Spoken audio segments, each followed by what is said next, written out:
ఓం శాంతి 11/11/2025 మధురమైన పిల్లలు, మీరు హృదయపూర్వకంగా బాబా బాబా అని అన్నట్లయితే సంతోషంలో రోమాలు నిక్కబొడుచుకుంటాయి. సంతోషంగా ఉన్నట్లయితే మాయాజీతులుగా అవుతారు. ప్రశ్న: పిల్లలకు ఏ ఒక్క విషయంలో శ్రమ అనిపిస్తుంది, కానీ సంతోషానికి మరియు స్మృతికి అదే ఆధారము? జవాబు: ఆత్మాభిమానిగా అవ్వడంలోనే శ్రమ అనిపిస్తుంది, కానీ దీని ద్వారానే సంతోషపు పాదరసం పైకెక్కుతుంది. మధురమైన బాబా గుర్తుకొస్తారు. మాయ మిమ్మల్ని దేహాభిమానంలోకి తీసుకొస్తూ ఉంటుంది. రుస్తుంతో రుస్తుమై యుద్ధం చేస్తుంది. ఇందులో తికమక పడకూడదు. బాబా అంటారు, పిల్లలు, మాయ తుఫాన్లకు భయపడకండి. కేవలం కర్మేంద్రియాలతో ఏ వికర్మలు చేయకండి. ఓం శాంతి. ఆత్మిక తండ్రి ఆత్మిక పిల్లలకు అర్థం చేయిస్తున్నారు మరియు శిక్షణ ఇస్తున్నారు, చదివిస్తున్నారు. చదివించే తండ్రి సదా దేహీ అభిమానిగా ఉంటారు అని పిల్లలకు తెలుసు. వారు ఉన్నదే నిరాకారుడు. దేహాన్ని తీసుకోరు. వారు పునర్జన్మల్లోకి రారు.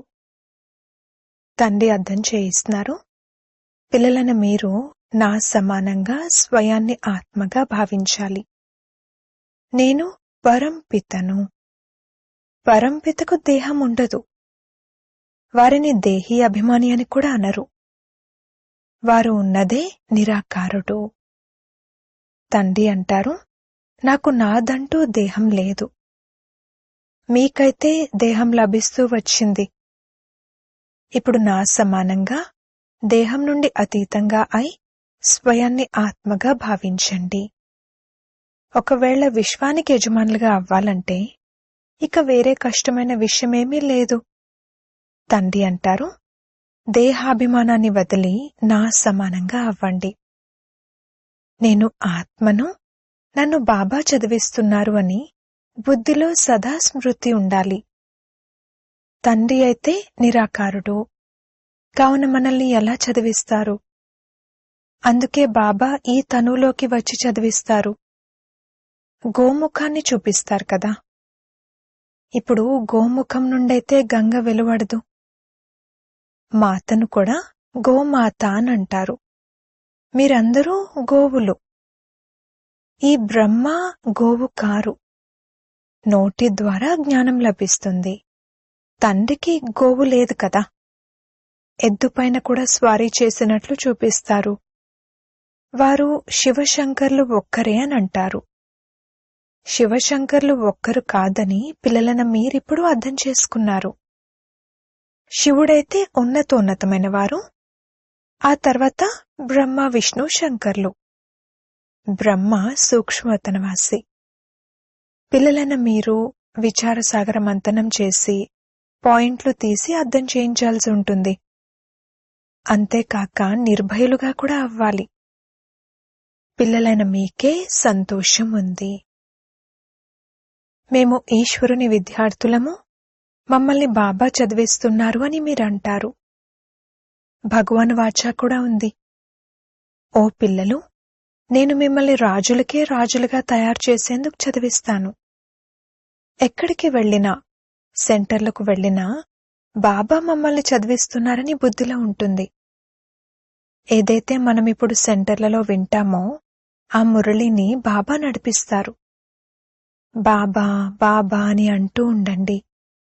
ఇది కూడా మీ యాత్రే అవుతుంది. యోగం అనే పదం శోభించదు.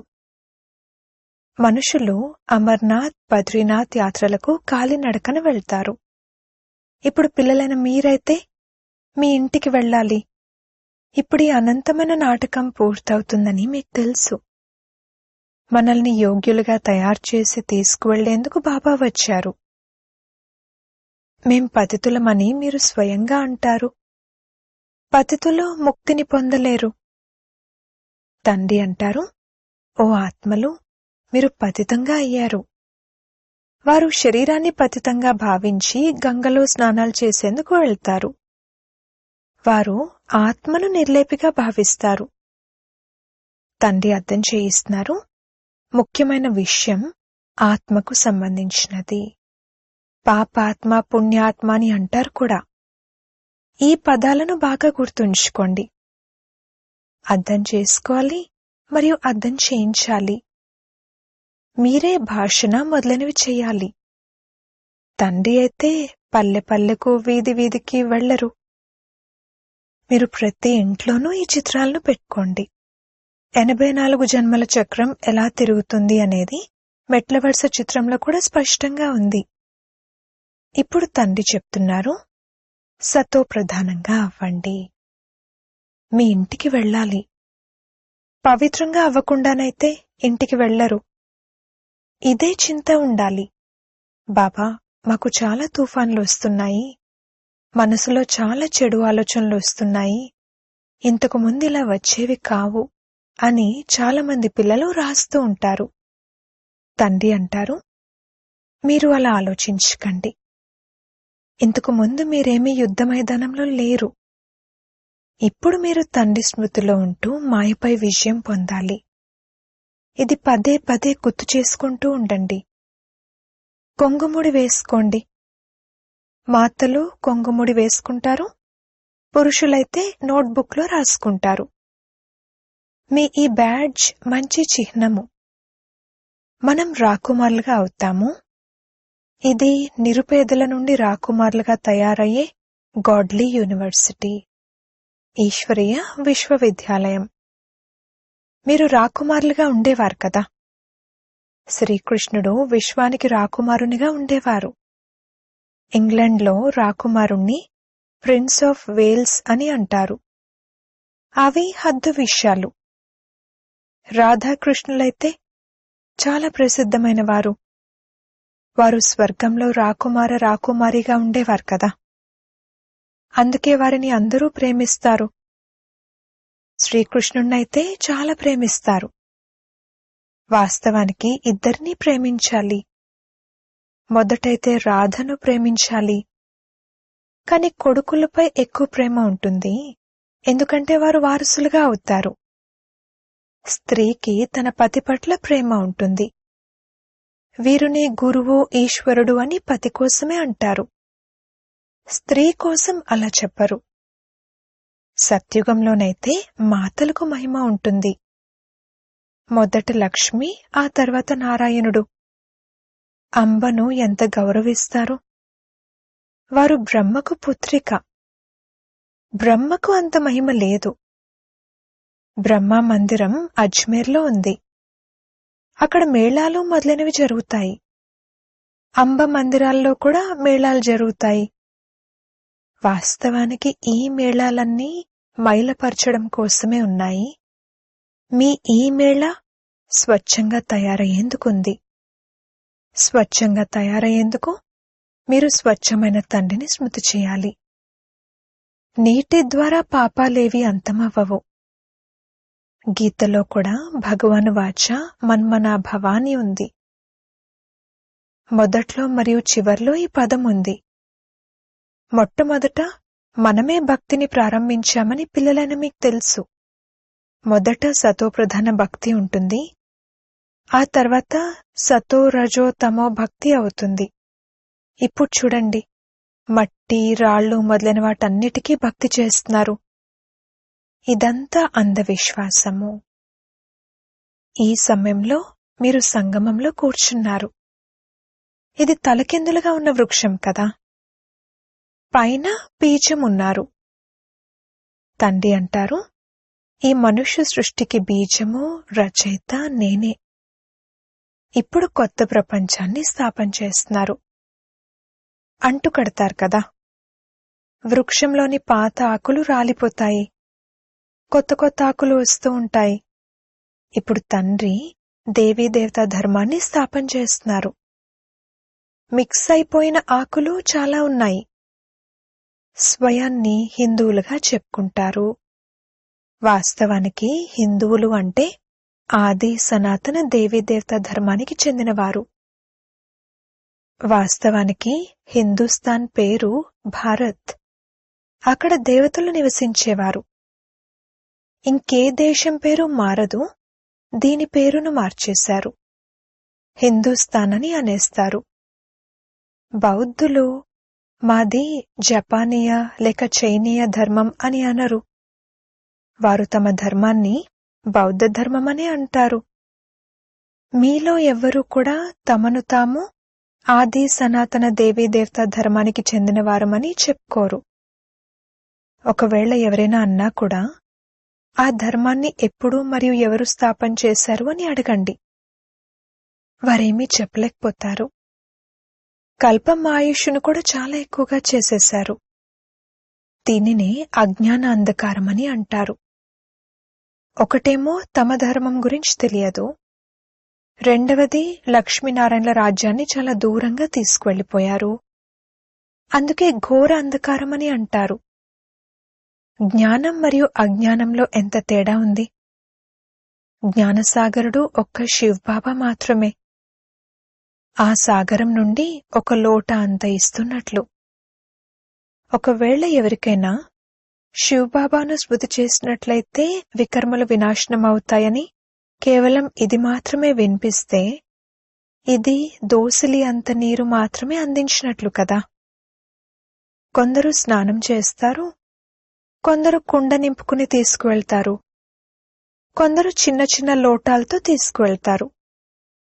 ప్రతిరోజు ఒక్కొక్క చుక్కను కుండలో వేసి దానిని జ్ఞానజలమని భావించి తాగుతారు. విదేశాలకు కూడా వైష్ణవులు గంగాజలాన్ని కుండలలో నింపుకుని తీసుకువెళ్తారు, మళ్లీ తెప్పించుకుంటూ ఉంటారు.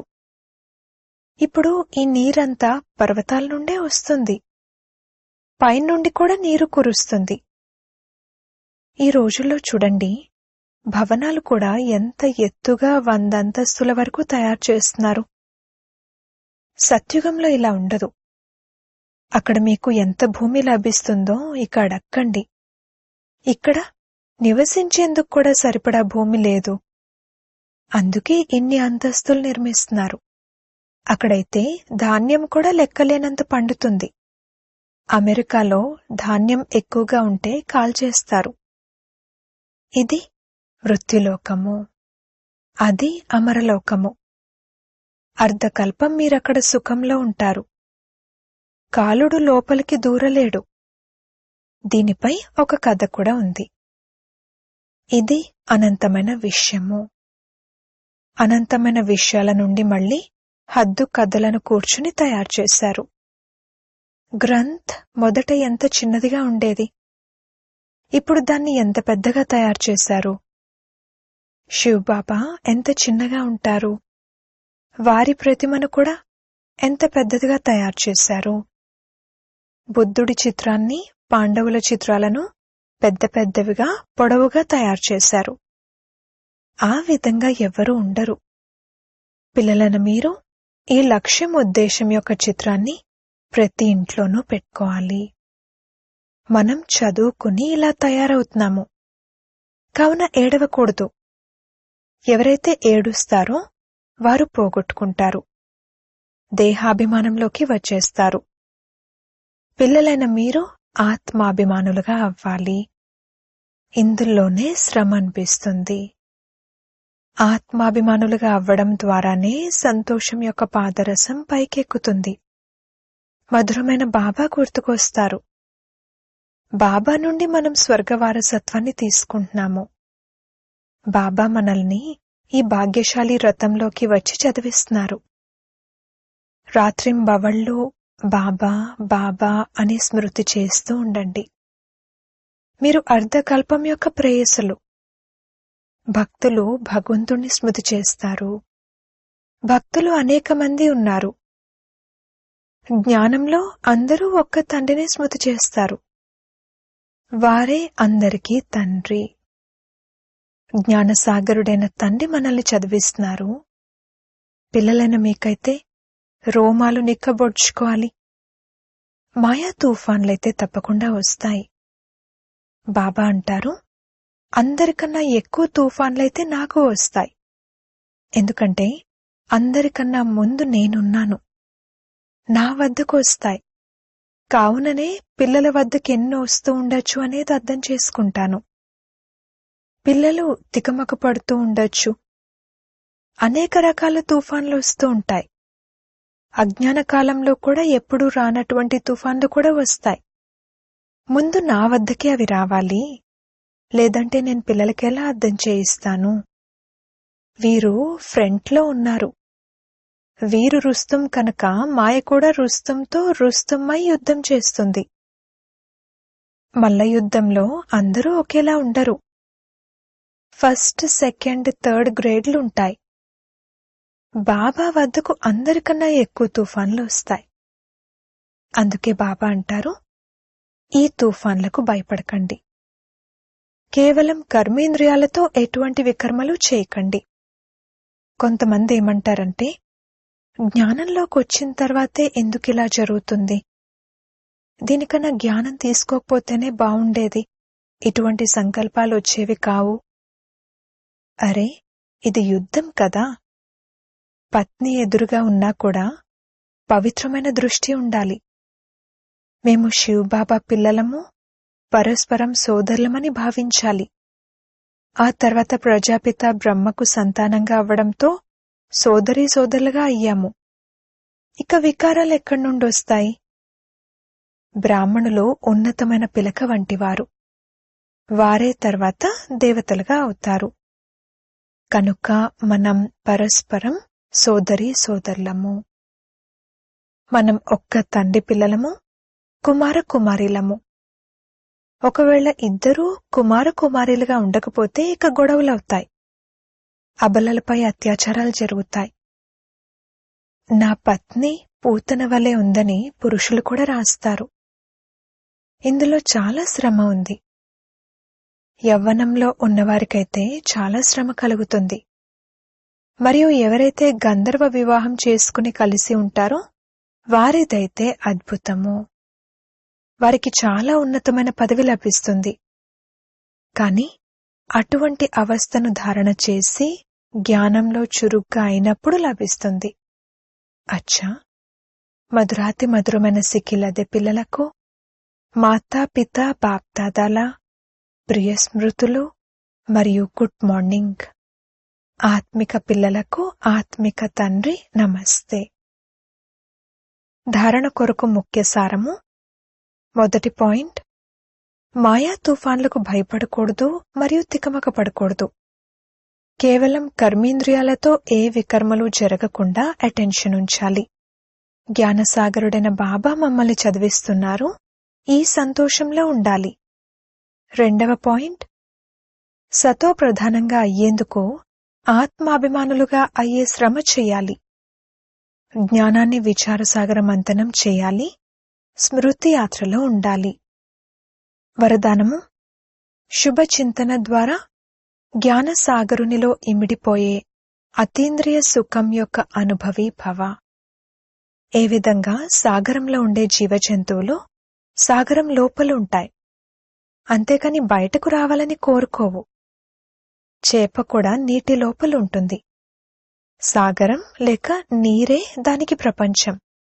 అదేవిధంగా పిల్లలైన మీరు కూడా శుభ చింతన ద్వారా జ్ఞానసాగరుడైన తండ్రిలో సదా ఇమిడిపోయి ఉండండి. ఎప్పటివరకైతే సాగరంలో ఇమిడిపోయి ఉండటాన్ని అనుభవం చెయ్యరో అప్పటి వరకు అతీంద్రియ సుఖమనే ఊయలలో ఊగుతున్నట్లుగా, సదా హర్షితంగా ఉంటున్నట్లుగా అనుభవం చేయలేకపోతారు. దీనికోసం స్వయాన్ని ఏకాంతవాసులుగా చేసుకోండి. అనగా సర్వ ఆకర్షణల వైబ్రేషన్ల నుండి అంతర్ముఖులుగా అవ్వండి. స్లోగన్, మీ ముఖాన్ని నడుస్తూ తిరుగుతూ ఉన్న ఎటువంటి మ్యూజియంలా తయారు చేసుకోండంటే అందులో బిందువైన బాబా కనిపించాలి. అవ్యక్త సూచనలు, అశరీరీ మరియు విదేహీ స్థితి యొక్క అభ్యాసాన్ని పెంచండి. స్వయాన్ని శరీర బంధనం నుండి అతీతంగా చేసుకునేందుకు అవతారంగా భావించండి. నేను అవతారాన్ని. ఈ స్మృతిలో ఉంటూ శరీరాన్ని ఆధారంగా తీసుకుని కర్మలు చేయండి. కాని నేను చేస్తున్నాను అన్న భానం నుండి అతీతమై కర్మలు చేయండి. నేను చేశాను, నేను చేస్తాను ఈ సంకల్పాన్ని కూడా సమర్పితం చేయండి. అప్పుడిక కర్మబంధనాలలో బంధింపబడరు. దేహంలో ఉంటూ కూడా విదేహి అవస్థను అనుభవం చేస్తారు. ఓం శాంతి.